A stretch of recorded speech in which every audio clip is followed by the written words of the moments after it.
तो ज़ैदा जी या थी महाराज का हेलो थारी पसंद प्रोग्राम की आखिरी टेलीफोन कॉल। प्रोग्राम खत्म करने से पहले अपना सामीन वे फोन नंबर आप दसते हैं जिन्होंने वे फोन करके अपनी फरमाइश सुन सकें।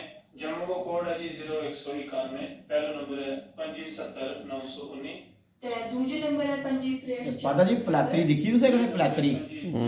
400 इस कन्नै कोई बुजुर्ग कोई साढ़े कोई साग सूग कटदे होने कोई अपने टाइम च। साढ़े 3 दिन 4 बजे क्या चीज होंदी पलैत्री पता? फरमाइश सुन सकें। इसके अलावा महाराज का कोई प्रोग्राम को अपना सुनने वाला मैं बड़ा इजाजत चला फिर रब